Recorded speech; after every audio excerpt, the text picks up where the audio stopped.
Monetary policy operations को सिर्फ रटना नहीं बल्कि समझना चाहते हैं? तो चलिए आज इसका एक्सपर्ट एनालिसिस करते हैं।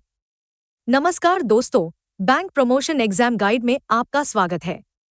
आज का डीप डाइव सेशन में हम मॉनेटरी पॉलिसी ऑपरेशंस से जुड़े 25 एमसीक्यूज को इस तरह समझेंगे कि हर कॉन्सेप्ट आपके दिमाग में बैठ जाएगा। हम monetary policy committee and rate actions, monetary policy transmission and lending rates और इनके साथ साथ कुछ और भी जरूरी टॉपिक्स को कवर करेंगे। तो चलिए ज्ञान की इस यात्रा को शुरू करते हैं।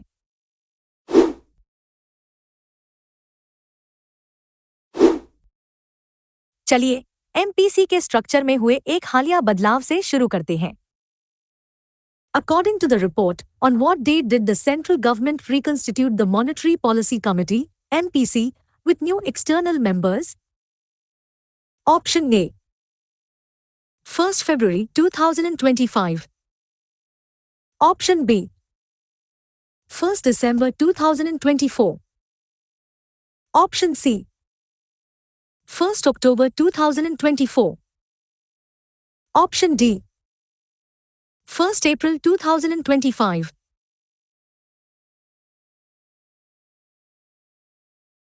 सही जवाब है ऑप्शन सी, अक्टूबर 1, 2024। इसे याद रखना इसलिए जरूरी है क्योंकि ये सिर्फ एक रूटीन फेरबदल नहीं है। आरबीआई एक्ट कहता है कि एमपीसी के बाहरी सदस्यों का कार्यकाल 4 साल का होता है और उन्हें दोबारा नियुक्त नहीं किया जा सकता। पिछली कमेटी का कार्यकाल अक्टूबर 2024 में खत्म हो गया था, इसलिए कानून के तहत सरकार को समय पर नई नियुक्तियां करनी ही थी। ये नियम मॉनेटरी पॉलिसी में नए दृष्टिकोण लाने और किसी एक व्यक्ति के प्रभाव को सीमित करने के लिए बनाया गया है। एमपीसी के नए गठन के ठीक बाद उन्होंने पॉलिसी को लेकर अपने इरादे में एक बड़ा बदलाव किया। देखते हैं वो क्या था। नए मेंबर्स के आने के साथ ही पॉलिसी के रुख में भी एक महत्वपूर्ण बदलाव आया। अगला सवाल इसी पर है। In October 2024, what change was made to the monetary policy stance? Option A. From neutral to withdrawal of accommodation. Option B. From accommodative to neutral. Option C.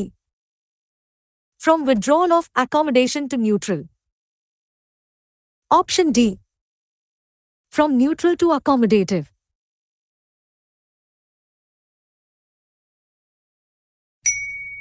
सही जवाब है ऑप्शन सी, पॉलिसी का रुख विथड्रॉल ऑफ अकोमोडेशन से बदलकर neutral कर दिया गया।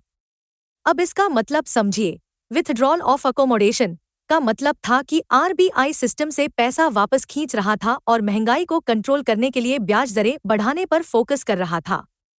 न्यूट्रल होने का मतलब है कि अब आरबीआई का फोकस सिर्फ महंगाई पर नहीं है, वो ग्रोथ को भी बराबर तवज्जो देगा। यह संकेत था कि शायद अब दरें और नहीं बढ़ाई जाएंगी और भविष्य में कटौती की गुंजाइश बन सकती है। स्टांस बदलने के कुछ ही समय बाद आरबीआई ने लिक्विडिटी बढ़ाने के लिए एक बड़ा कदम उठाया। जानते हैं क्या? दिसंबर 2024 में आरबीआई ने बैंकिंग सिस्टम में लिक्विडिटी बढ़ाने के लिए एक डायरेक्ट टूल का इस्तेमाल किया। सवाल यह है कि वो कटौती कितनी थी? What was the total reduction in the cash reserve ratio (CRR) in December 2024? Option A. 25 bps. Option B. 50 bps. Option C. 75 bps. Option D. 100 bps.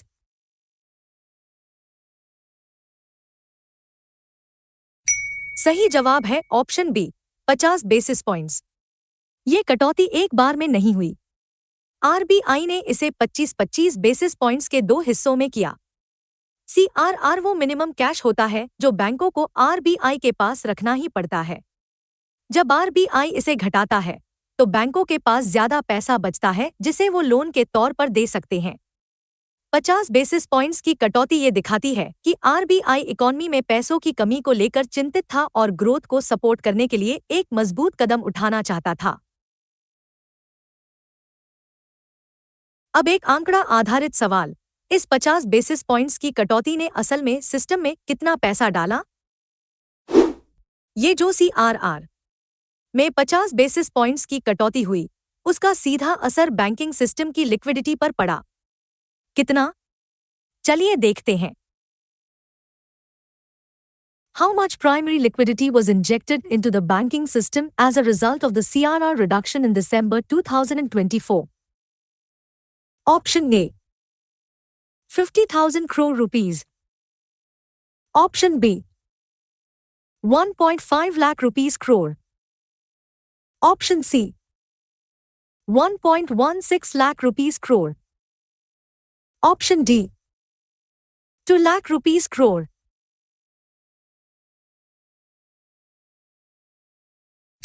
सही जवाब है ऑप्शन सी, लगभग 1,16,000 करोड़ रुपए। ये एक बहुत बड़ा अमाउंट है दोस्तों। जब आरबीआई ने सीआरआर घटाया तो बैंकों का जो पैसा आरबीआई के पास फंसा हुआ था वो फ्री हो गया। इसी फ्री हुए पैसे की टोटल वैल्यू थी 1,16,000 करोड़ रुपए। अब ये पैसा बैंकिंग सिस्टम में वापस आ गया, जिससे बैंकों की लेंडिंग कैपेसिटी यानी लोन देने की क्षमता बढ़ गई।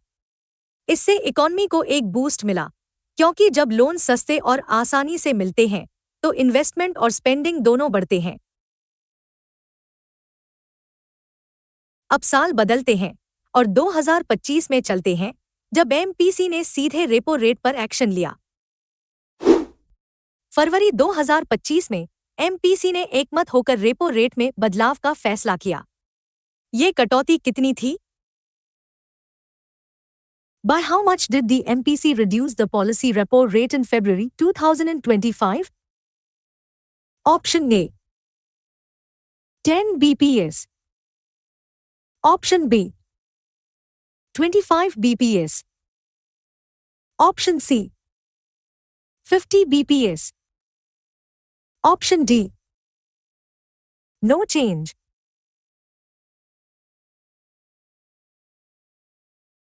सही जवाब है ऑप्शन बी, 25 बेसिस पॉइंट्स। यहाँ सबसे खास बात यह है कि यह फैसला सर्वसम्मति से लिया गया, यानी सभी 6 मेंबर्स ने कटौती के पक्ष में वोट किया। इसका मतलब है कि महंगाई का खतरा कम हो रहा था और अब एमपीसी का पूरा फोकस इकोनॉमिक ग्रोथ को बढ़ावा देने पर था। 25 बेसिस पॉइंट्स की कटौती एक सधा हुआ कदम माना जाता है, न बहुत ज्यादा न बहुत कम, जिससे बाजार को एक पॉजिटिव सिग्नल मिलता है। लेकिन इस कटौती से पहले रेपो रेट एक लंबे समय तक स्थिर था। अगला सवाल उसी पर है। फरवरी 2025 में रेपो रेट घटाया गया, पर इससे पहले ये रेट काफी समय तक एक ही लेवल पर बना हुआ था। सवाल ये है कि वो लेवल क्या था और कब से था? At what rate had the policy repo rate been maintained since February 2023, before the cut in February 2025? Option A, 6.00%. Option B, 6.25%. Option C, 6.50%. Option D, 6.75%.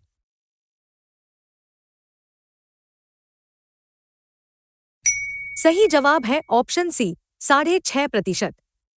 ये जानना इसलिए जरूरी है क्योंकि इससे पता चलता है कि आरबीआई ने महंगाई को काबू में करने के लिए लगभग 2 साल तक सख्त रुख अपनाए रखा। फरवरी 2023 से लेकर फरवरी 2025 तक रेट को 6.5% पर बनाए रखना एक पॉज या ठहराव था, ताकि पिछली बढ़ाई गई दरों का असर पूरी तरह से इकोनॉमी में दिख सके।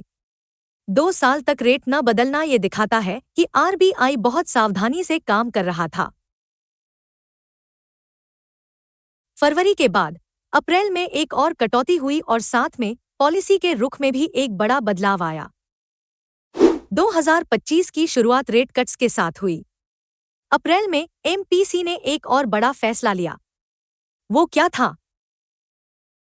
What were the two key decisions taken by the MPC in April 2025? Option A. Reduce repo rate by 50 bps and change stance to neutral. Option B. Increase repo rate by 25 bps and maintain neutral stance. Option C. Reduce repo rate by 25 bps and change stance to accommodative. Option D. No rate change, but change stance to withdrawal of accommodation.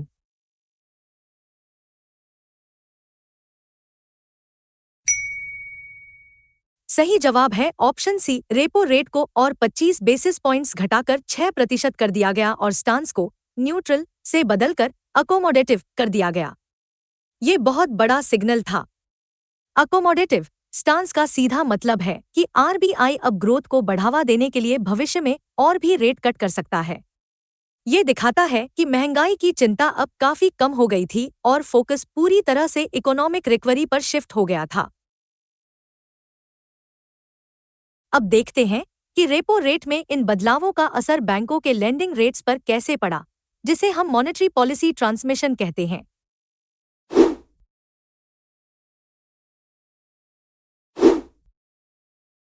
जब RBI repo rate बढ़ाता है तो उम्मीद की जाती है कि bank भी अपने लोन महंगे करें।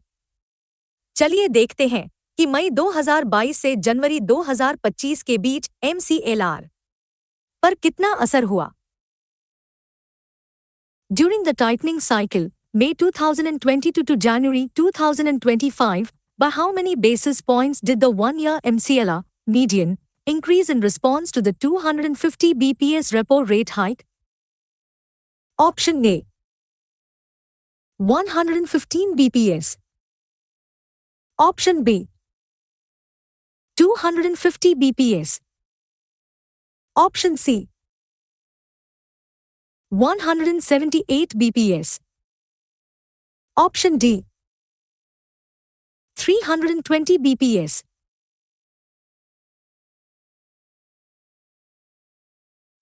सही जवाब है ऑप्शन सी 178 बेसिस पॉइंट्स। इसका मतलब है कि आरबीआई ने रेपो रेट 250 बेसिस पॉइंट्स बढ़ाया, लेकिन बैंकों ने अपने MCLR को औसतन सिर्फ 178 बेसिस पॉइंट्स ही बढ़ाया। इसे इनकम्प्लीट ट्रांसमिशन कहते हैं। ऐसा इसलिए होता है क्योंकि बैंकों की फंडिंग का सोर्स सिर्फ रेपो रेट नहीं होता, उनके पास डिपॉजिट्स भी होते हैं जिनकी कॉस्ट धीरे धीरे बढ़ती है। इसलिए पॉलिसी रेट का पूरा असर ग्राहकों तक पहुंचने में समय लगता है। MCLR के अलावा एक और जरूरी आंकड़ा है वॉल, यानी वेटेड एवरेज लेंडिंग रेट। देखते हैं उस पर कितना असर हुआ। अब बात करते हैं बैंकों के सभी मौजूदा लोन्स की औसत ब्याज दर की, जिसे वॉल कहते हैं। रेपो रेट बढ़ने पर इस पर कितना असर हुआ? In the same tightening cycle, May 2022 to January 2025, what was the increase in the wall on outstanding rupee loans? Option A. 178 bps. Option B. 115 bps. Option C. 250 bps. Option D.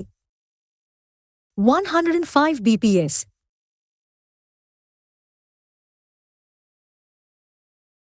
सही जवाब है ऑप्शन बी 115 बेसिस पॉइंट्स।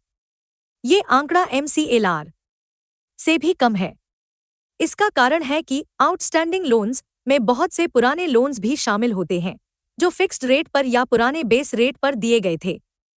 उन पर repo rate में बदलाव का असर तुरंत नहीं होता, इसलिए सभी मौजूदा लोन्स की औसत ब्याज दर बहुत धीरे धीरे बढ़ती है।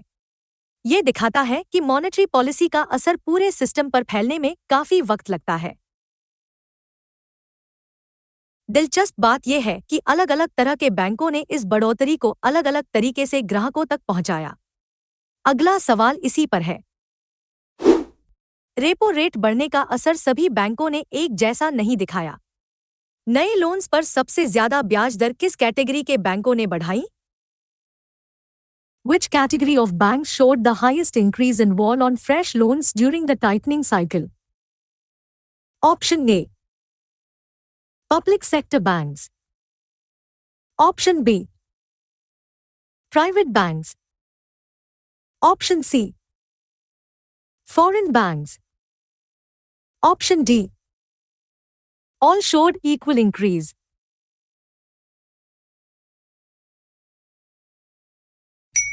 सही जवाब है ऑप्शन सी, फॉरेन बैंक्स, जिन्होंने 320 बेसिस पॉइंट्स की बढ़ोतरी की। ये पीएसबी और प्राइवेट बैंकों से कहीं ज्यादा है। इसका एक बड़ा कारण यह है कि फॉरेन बैंक्स का बिजनेस मॉडल अलग होता है। वे अक्सर बड़े कॉरपोरेट क्लाइंट्स पर फोकस करते हैं और उनकी फंडिंग ईबीएलआर लिंक्ड होती है। इसलिए जब पॉलिसी रेट बढ़ता है तो वे उसे बहुत तेजी से और पूरी तरह से अपने नए ग्राहकों पर पास कर देते हैं। टाइटनिंग साइकिल के बाद अब देखते हैं कि जब आरबीआई ने रेट कट किया तो क्या हुआ। अब साइकिल को उल्टा घुमाते हैं। जब फरवरी-मार्च 2025 में रेपो रेट घटा तो मौजूदा लोन्स की औसत ब्याज दर पर क्या असर हुआ? During the easing cycle, Feb-March 2025, how did the wall on outstanding rupee loans respond to the 25 bps repo rate cut? Option A. Increased by 10 bps. Option B. Decreased by 25 bps. Option C. Remained unchanged. Option D. Decreased by 10 bps.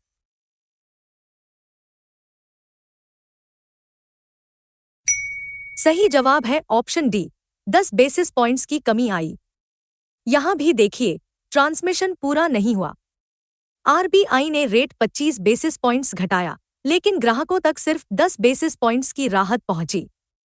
जैसा कि हमने पहले discuss किया, outstanding loans में पुराने fixed rate loan भी होते हैं, इसलिए औसत दर पर असर धीरे धीरे और कम मात्रा में आता है।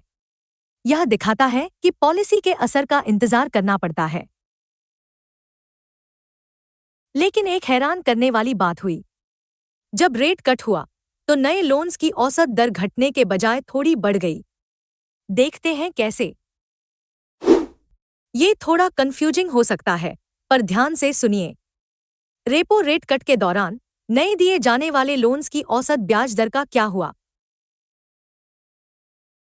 What was the surprising movement in the wall on fresh loans during the easing cycle, Feb-March 2025? Option A. It decreased by 25 bps. Option B. It increased by 3 bps. Option C. It decreased by 10 bps. Option D. It remained unchanged.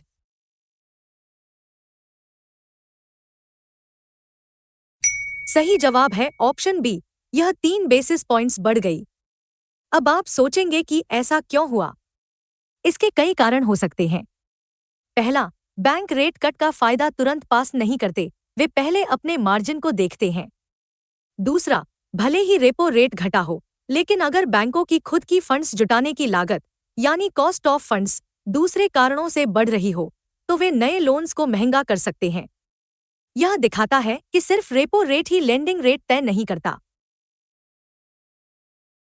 अब lending rate के एक बहुत जरूरी benchmark यानी ईबीएलआर पर आते हैं। आजकल ज्यादातर फ्लोटिंग रेट लोन्स एक एक्सटर्नल बेंचमार्क से जुड़े होते हैं, जिसे ईबीएलआर कहते हैं। दिसंबर 2024 तक कुल फ्लोटिंग रेट लोन्स में लिंक्ड लोन्स का हिस्सा कितना था? As of December 2024, what was the share of external benchmark-based lending rate (EBLR) linked loans in the total outstanding floating rate rupee loans? Option A.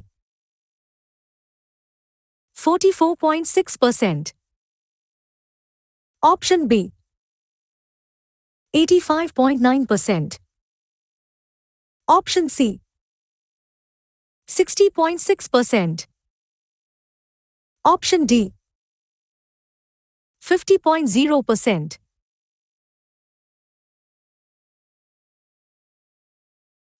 सही जवाब है ऑप्शन सी 60.6%। यह आंकड़ा बहुत महत्वपूर्ण है क्योंकि ईबीएलआर सिस्टम को इसीलिए लाया गया था ताकि आरबीआई जब भी रेपो रेट बदले उसका असर ग्राहकों तक तेजी से पहुंचे।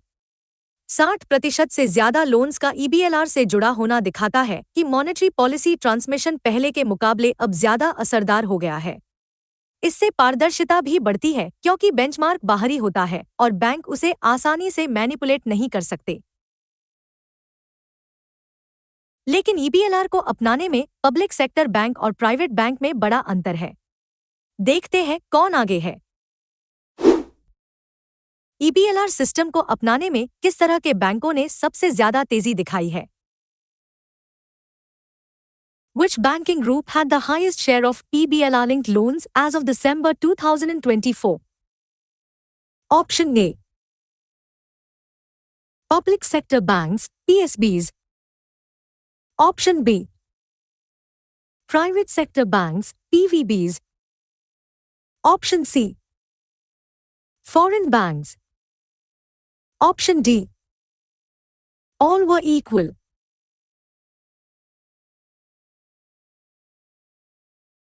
सही जवाब है option B private sector banks. उनके 85.9% फ्लोटिंग रेट लोन्स ईबीएलआर पर आधारित थे, जबकि पब्लिक सेक्टर बैंकों के लिए यह आंकड़ा सिर्फ 44.6% था। इसका कारण प्राइवेट बैंकों का एग्रेसिव बिजनेस मॉडल है। वे नए प्रोडक्ट्स और रेगुलेशंस को जल्दी अपनाते हैं ताकि वे कंपटीशन में आगे रह सकें। ईबीएलआर से लिंक करने पर वे ग्राहकों को ज्यादा पारदर्शी रेट्स ऑफर कर पाते हैं। बैंकों के बाद अब जरा नॉन बैंकिंग फाइनेंशियल कंपनीज यानी NBFC पर पॉलिसी ट्रांसमिशन का असर देखते हैं। क्या आरबीआई के रेट बढ़ाने का असर NBFC पर भी उतना ही होता है जितना बैंकों पर?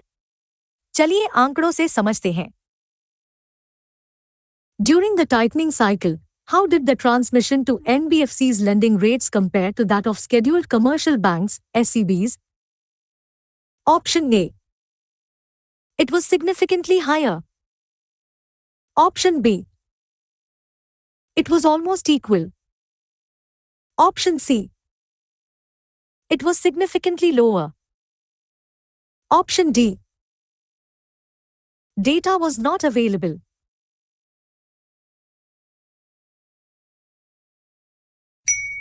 सही जवाब है ऑप्शन सी यह काफी कम था। आंकड़े देखिए, जब रेपो रेट बढ़ा तो बैंकों ने अपनी ब्याज दरें 105 बेसिस पॉइंट्स तक बढ़ाई, लेकिन NBFC ने सिर्फ 38 बेसिस पॉइंट्स ही बढ़ाई। ऐसा इसलिए है क्योंकि NBFC की फंडिंग स्ट्रक्चर बहुत अलग होती है। वे सीधे आरबीआई से उधार नहीं लेते, बल्कि वे बैंकों से या बाजार से पैसा उठाते हैं। इसलिए पॉलिसी रेट में बदलाव का असर उन तक फिल्टर होकर और देरी से पहुंचता है।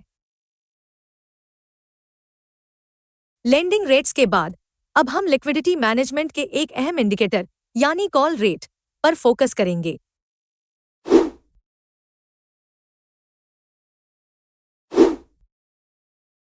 वेटेड एवरेज कॉल रेट या वेका वो दर है जिस पर बैंक एक दूसरे से ओवरनाइट उधार लेते हैं। 2024-25 में यह रेट पॉलिसी रेपो रेट के मुकाबले कहाँ रहा?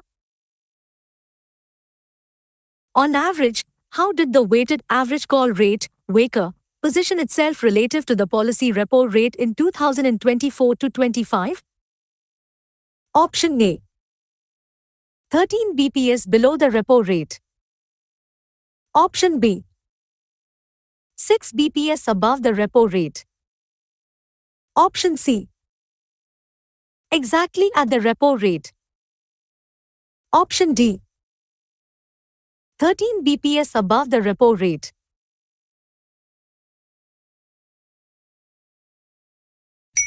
सही जवाब है ऑप्शन बी यह रेपो रेट से औसतन 6 बेसिस पॉइंट्स ऊपर रहा। आदर्श स्थिति में वेकर को रेपो रेट के बहुत करीब होना चाहिए, क्योंकि रेपो रेट ही तो आरबीआई की टारगेट रेट है। इसका 6 बेसिस पॉइंट्स ऊपर रहना दिखाता है कि सिस्टम में थोड़ी लिक्विडिटी की कमी थी, जिसकी वजह से बैंकों को एक दूसरे से उधार लेने के लिए थोड़ा ज्यादा ब्याज देना पड़ रहा था। यह पिछले साल के 13 बेसिस पॉइंट्स के गैप से बेहतर है, पर अभी भी पूरी तरह से आइडियल नहीं है। अब देखते हैं कि 2024-25 में बैंकिंग सिस्टम से लिक्विडिटी खींचने वाला सबसे बड़ा फैक्टर कौन सा था। सिस्टम में पैसा आता भी है और जाता भी है। 2024-25 के दौरान किस वजह से बैंकिंग सिस्टम से सबसे ज्यादा लिक्विडिटी बाहर गई? Which of the following was the largest driver of liquidity withdrawal from the banking system in 2024 to 25? Option A. Currency in circulation, CIC. Option B. Net forex purchases sales. Option C. GOI cash balances. Option D. Excess reserves.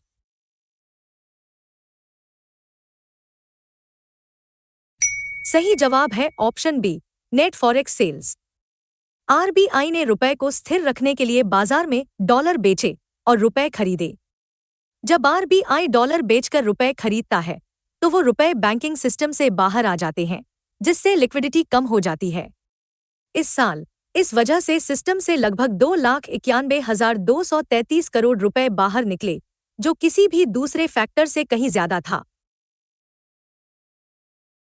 अब RBI की दो खास सुविधाओं MSF और SDF के उपयोग पर एक नजर डालते हैं। मार्जिनल स्टैंडिंग फैसिलिटी यानी एमएसएफ डॉट एक इमरजेंसी विंडो है जहां से बैंक आरबीआई से उधार लेते हैं। 2024-25 में बैंकों ने इस सुविधा का कितना इस्तेमाल किया?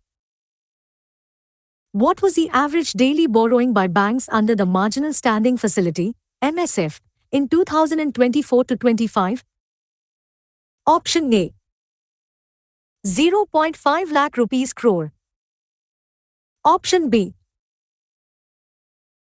0.94 lakh rupees crore. Option C. 0.07 lakh rupees crore. Option D. 1 lakh rupees crore.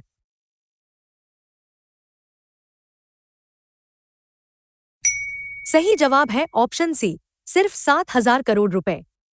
यह पिछले साल के 50,000 करोड़ रुपए के औसत से बहुत कम है। एमएसएफ का इस्तेमाल तब होता है जब सिस्टम में पैसों की बहुत ज्यादा कमी हो। इसका कम इस्तेमाल होना एक अच्छा संकेत है। यह दिखाता है कि 2024-25 में ज्यादातर समय बैंकों के पास पर्याप्त लिक्विडिटी थी और उन्हें इस इमरजेंसी विंडो पर निर्भर रहने की जरूरत नहीं पड़ी। एमएसएफ उधार लेने के लिए है तो वहीं एसडीएफ अतिरिक्त पैसा पार्क करने के लिए है। देखते हैं उसका इस्तेमाल कितना हुआ। स्टैंडिंग डिपॉजिट फैसिलिटी या एसडीएफ डॉट के तहत बैंक अपना अतिरिक्त पैसा आरबीआई के पास रखते हैं। 2024-25 में इस सुविधा का उपयोग कितना रहा? What was the average daily absorption under the standing deposit facility (SDF) in 2024 to 25? Option A. 0.07 lakh rupees crore. Option B. 0.5 lakh rupees crore. Option C. 1.16 lakh rupees crore. Option D. 0.94 lakh rupees crore.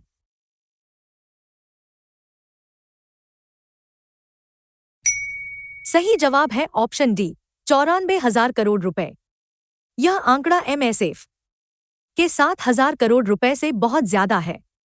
इसका मतलब है कि साल के ज्यादातर समय banking system में surplus liquidity थी।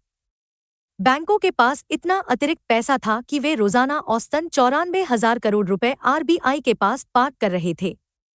यह कुल एब्जॉर्प्शन का 78% था, जो दिखाता है कि एसडीएफ लिक्विडिटी मैनेजमेंट का सबसे पसंदीदा टूल बन गया है। अब लिक्विडिटी मैनेजमेंट के एक और एडवांस कॉन्सेप्ट स्टेबलाइजेशन से जुड़ा एक सवाल देखते हैं। जब आरबीआई फॉरेक्स खरीदता है तो सिस्टम में रुपया आता है। इस अतिरिक्त लिक्विडिटी को सोखने की प्रक्रिया को स्टरलाइजेशन कहते हैं।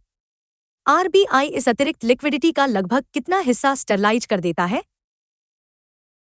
According to the estimated model, what percentage of a liquidity increase from a rise in net foreign assets, NFA, is absorbed via sterilization? Option A, 50%. Option B, 100%. Option C, 71%. Option D, 78%.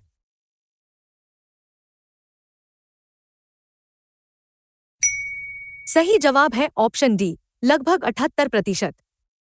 इसका मतलब है कि अगर विदेशी मुद्रा आने से system में 100 रुपए की लिक्विडिटी बढ़ती है, तो आरबीआई ओपन मार्केट ऑपरेशंस के जरिए यानी सरकारी बॉन्ड्स बेचकर उसमें से 78 रुपए वापस सोख लेता है। यह इसलिए जरूरी है ताकि विदेशी पैसों की वजह से देश में अचानक बहुत ज्यादा लिक्विडिटी न हो जाए, जिससे महंगाई बढ़ने का खतरा पैदा हो सकता है। यह एक बैलेंसिंग एक्ट है। अब हम अपने आखिरी सेक्शन की ओर बढ़ते हैं, जिसमें हम आरबीआई के मॉनेटरी पॉलिसी डिपार्टमेंट के लक्ष्यों और एजेंडा पर नजर डालेंगे। स्टरलाइजेशन के असर को एक और फैक्टर प्रभावित करता है, जिसे ऑफसेट कोएफिशिएंट कहते हैं। यह कोएफिशिएंट क्या बताता है? The report mentions a high offset coefficient of -0.71. What does this high coefficient imply? Option A. It enhances the impact of sterilization operations. Option B. It dampens the impact of sterilization operations. Option C. It has no effect on sterilization. Option D. It measures the amount of forex inflow.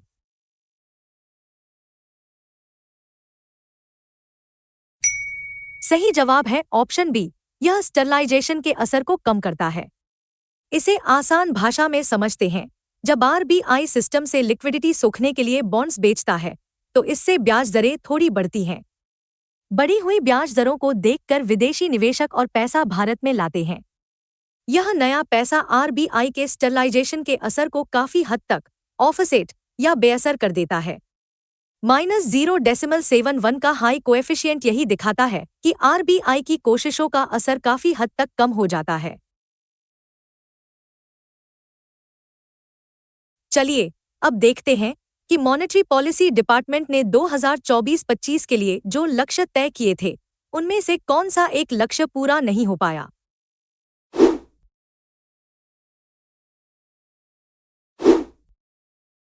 RBI का monetary policy department हर साल के लिए कुछ लक्ष्य तय करता है। 2024-25 के लिए तय किए गए लक्ष्यों में से कौन सा एक काम संभव नहीं पाया गया?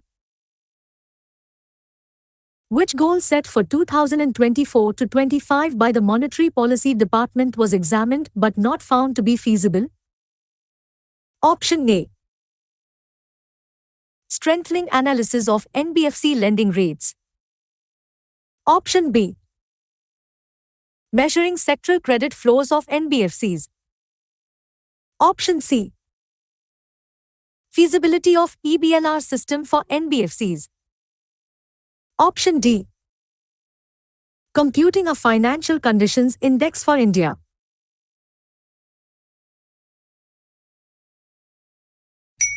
सही जवाब है ऑप्शन सी, NBF.C के लिए EBLR यानी external benchmark lending rate system की फेजिबिलिटी को जांचा गया, लेकिन इसे इस समय लागू करना संभव नहीं पाया गया। इसका मुख्य कारण NBF.C का डाइवर्सिफाइड बिजनेस मॉडल और फंडिंग का तरीका है। बैंकों के विपरीत, उनकी फंडिंग सीधे रेपो रेट से उतनी गहराई से नहीं जुड़ी होती, इसलिए उनके लिए एक यूनिफॉर्म एक्सटर्नल बेंचमार्क तय करना मुश्किल है। बाकी सभी लक्ष्य हासिल कर लिए गए। अब देखते हैं कि 2025-26 के लिए डिपार्टमेंट के एजेंडे में क्या नया है। 2024-25 के काम पूरे हुए, अब भविष्य की क्या योजना है? अगला सवाल 2025-26 के एजेंडे पर है। Which of the following is part of the Monetary Policy Department's agenda for 2025-26? Option A. Studying bank behavior under varying reserve requirements. Option B. Review of the monetary policy framework. Option C. Publishing CPI diffusion indices. Option D. Strengthening analysis of NBFC lending rates.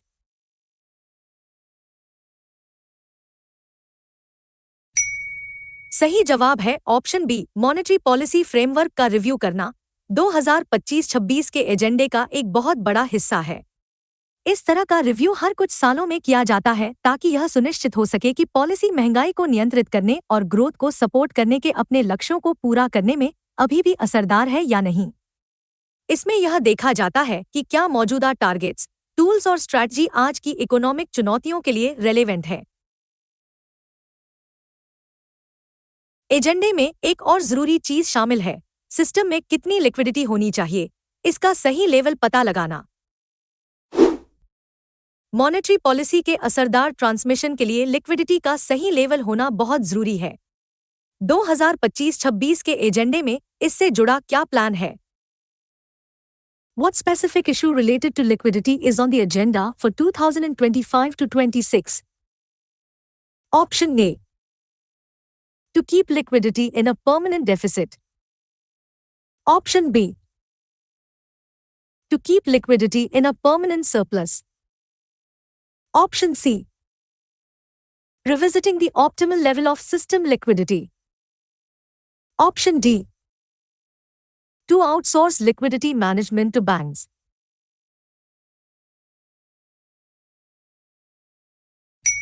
सही जवाब है option C, system में कितनी liquidity optimal यानी आदर्श है, इस पर दोबारा विचार करना। न तो बहुत ज्यादा लिक्विडिटी अच्छी है क्योंकि उससे महंगाई बढ़ सकती है, और न ही बहुत कम क्योंकि उससे ग्रोथ रुक सकती है। आरबीआई यह स्टडी करेगा कि पॉलिसी रेट्स का असर ग्राहकों तक सबसे तेजी से और असरदार तरीके से पहुंचाने के लिए सिस्टम में लिक्विडिटी को किस लेवल पर बनाए रखना सबसे सही रहेगा। और अब इस क्विज का आखिरी सवाल, जो हाउसिंग फाइनेंस कंपनी से जुड़ा है।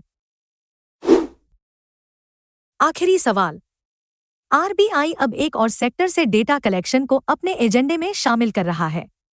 यह कौन सा सेक्टर है? The agenda for 2025-26 includes the collection of credit deployment data from which new category of institutions? Option A.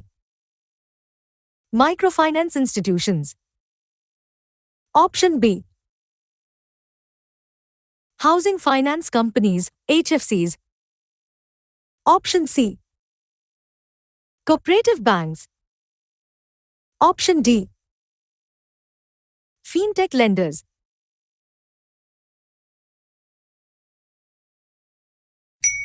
सही जवाब है option B, housing finance companies यानी HFCs अब तक आरबीआई बैंकों और NBF.C से क्रेडिट डेटा लेता था। अब HF.C को भी इसमें शामिल किया जा रहा है। ऐसा इसलिए क्योंकि रियल एस्टेट सेक्टर इकोनॉमी का एक बहुत बड़ा हिस्सा है और HF.C इसमें महत्वपूर्ण भूमिका निभाते हैं। उनका डेटा मिलने से आरबीआई को यह समझने में और ज्यादा आसानी होगी कि पैसा किस सेक्टर में जा रहा है और इकोनॉमी की ओवरऑल हेल्थ कैसी है। तो दोस्तों, ये थे मॉनेटरी पॉलिसी ऑपरेशंस के सबसे इंपॉर्टेंट अपडेट्स। चलिए, जाने से पहले आज के सेशन के टॉप हाइलाइट्स को फटाफट रिवाइज करते हैं। पहला, एमपीसी को अक्टूबर 2024 में रिकॉन्स्टिट्यूट किया गया। दूसरा, सीआरआर कट से सिस्टम में 1,16,000 करोड़ रुपए की लिक्विडिटी आई। तीसरा पॉइंट, अप्रैल 2025 तक रेपो रेट घटकर 6% हो गया था। इसके बाद याद रखिए, पॉलिसी स्टांस को न्यूट्रल से बदलकर अकोमोडेटिव कर दिया गया। एक और जरूरी चीज, EBLR लिंक्ड लोन्स का शेयर बढ़कर 60.6% हो गया।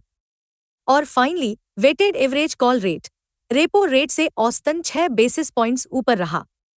इन पॉइंट्स को जरूर नोट कर लीजिए, ये एग्जाम के लिए बहुत क्रूशियल है। अगर ये क्विज हेल्पफुल लगा हो तो वीडियो को लाइक करें, अपने दोस्तों के साथ शेयर करें और बैंक प्रमोशन एग्जाम गाइड को सब्सक्राइब करना न भूलें। मिलते हैं अगले वीडियो में नए सवालों और नए कॉन्सेप्ट्स के साथ।